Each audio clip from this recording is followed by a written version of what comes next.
చూస్ country delight, live better. ఇప్పుడే country delight app ని download చేసుకోండి. బట్ బాధ అయితే ఉంటది కదా, ఇష్టంతో పెళ్లి చేసుకున్నారు, అదే ఒక కొన్ని సంవత్సరాలు మాత్రమే కలిసి ఉండి హ్యాపీగా ఉండగలరు. ఇంకా తర్వాత నుంచి పూర్తిగా అనారోగ్యానికి గురై భర్త ఎలా అనిపించింది ఆ టైంలో మీకు మోటివేషన్? నాకు ఏం అనిపించలేదు, నాకు ఒకటే అనిపించేదండి, ముందు నా పిల్లల్ని పైకి తీసుకురావాలి, వాళ్ళని చదివించాలి, వాళ్ళ మంచి పెళ్ళిళ్ళు చేయాలి, నా భర్తను లేపాలి, ఇద్దరు ఆడపిల్లలు, నా భర్తను నిలబెట్టాలి.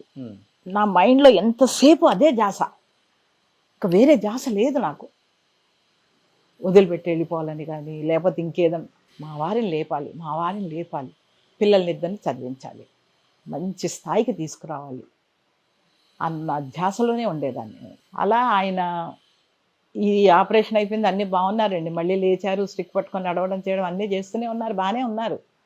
ఇంతలో ఈ పిల్ల పెళ్ళైపోయింది, చిన్నమ్మాయి పెళ్ళైపోయింది, వాళ్ళు కూడా మంచి హస్బెండ్లు దొరికారు. నా ఇద్దరు అల్లుళ్ళు కూడా దేవుళ్ళు నాకు, నాకు కొడుకులే వాళ్ళే, అంత బాగా ఉన్నారు వాళ్ళు. పిల్లలు ఎవరు ఇండస్ట్రీకి రాలేదు?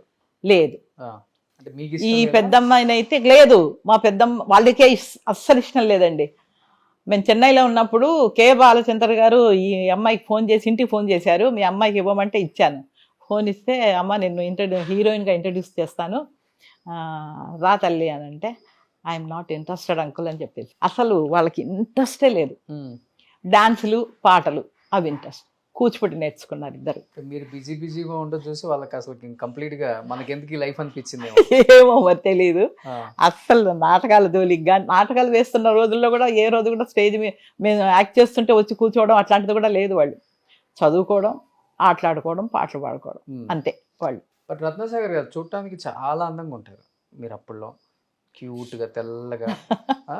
బట్ చిన్నప్పుడే అన్ని బామ్మ వేషాలు వేసి వేసి అరే అంతా ఇదే అయిపోయింది, మంచి క్యారెక్టర్లు వేయలేకపోయినా బాధ ఎప్పుడైనా కలిగిందా?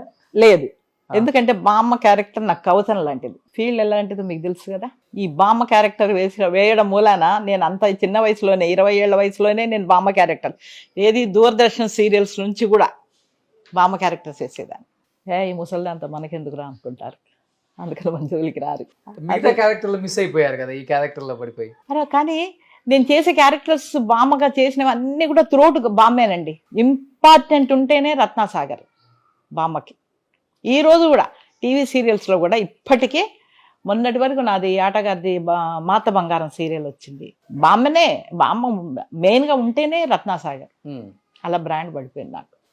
అంతేగాని వచ్చిపోయే బామ్మ క్యారెక్టర్ కానీ కొన్ని రోజులు చేసిన తర్వాత దండ వేసేయడం కానీ ఫోటోకి, నేను ముందే అడుగుతాను, ఏమంటే దండ వేస్తారా కొన్ని రోజుల తర్వాత అని. చీచి అలా అయితే మిమ్మల్ని ఎందుకు పెట్టుకుంటాం మేడం, మీరు చక్కగా డైలాగులు చెప్తారు, మంచి ఎక్స్ప్రెషన్ ఉంటుంది, డబ్బింగ్ మీరే చెప్పుకుంటారు, మాకు ఇంకా ఏం కావాలి, ఇది మాకు బెనిఫిటే కదా అంటారు. అందుకని నేను వేసేవన్నీ త్రూఅవుట్ బామ్మ క్యారెక్టర్సే. ఒక రెస్పెక్ట్ కూడా ఇస్తారండి నాకు, మా అమ్మ రత్నసాగర్ అనగానే అమ్మ అమ్మ అమ్మ అమ్మ అని తిరుగుతారు. ఓకే, సో ఇండస్ట్రీలో మిమ్మల్ని కాంపిటీషన్గా ఫీల్ అయిన వాళ్ళు ఎవరు అప్పుడులో ఆర్టిస్టులు? అప్పుడులో చాలా మంది ఉన్నారు కదా మీ టైంలో, బామ్మలు అమ్మలు. ఎక్కువగా మనకు రమాప్రభ గారు సినిమాకి అయితే రమాప్రభ గారు వాళ్లే కదండి, కానీ ఆవిడ తర్వాతనే నేను నిర్మలమ్మ గారు, ఆవిడ ఇంకా పాపం చాలా కుంగిపోయిన స్టేజ్లో ఆమెను వెళ్ళి ఎవరన్నా అడిగితే ఇంకా నన్ను ఎందుకయ్యా చంపుతారు, అక్కడ గుంటదున్నది రత్నసాగర్, పోయి దాన్ని పెట్టుకోండి అనేవారు. ఆవిడ బాగా ఎంకరేజ్ చేసేవారు. ఆవిడ ఎక్కడ ఉన్నారమ్మా ఇప్పుడు ఆమె పిల్లలు? అసలు అదే 45 కదా, రోడ్ నెంబర్ 45 కదా ఆవిడ సొంత ఇల్లు. ఉన్నారు ఇప్పుడు కూడా? తెలీదు మరి, ఏమో అల్లుడు ఇల్లు అమ్మేశారు అది ఇదని అన్నారు అప్పట్లో, మనకు ఆ విషయాలు తెలియదు. ఆవిడ బతికున్నప్పుడు మాత్రం నేను వెళ్ళేదాన్ని. లాస్ట్ రోజులంతా బాగానే జరిగిందా? బాగా సంపాదించారు కదండి ఆవిడ, కాకపోతే అల్లుడు పాడు చేసేసాడు. ఓకే, అల్లుడు అంటారు, మనకు తెలియదు అది. మరి ఆ ఇల్లు కూడా ఉందో లేదో కూడా నాకు తెలియదు. Jubilee hills road number 45. Okay, so చనిపోయినప్పుడు అంతా వెళ్ళారు మీరు? వెళ్ళాం, బతికున్నప్పుడు చాలాసార్లు వెళ్ళా. ఓకే, ఆవిడ దగ్గరికి. పాపం సినిమాలు వస్తే నన్ను రికమెండ్ చేసేవారు ఆవిడ. సుమన్ టీవీలో మీ పర్సనల్ అండ్ బిజినెస్ ప్రమోషన్స్ కోసం కింది నెంబర్కి కాంటాక్ట్ చేయండి.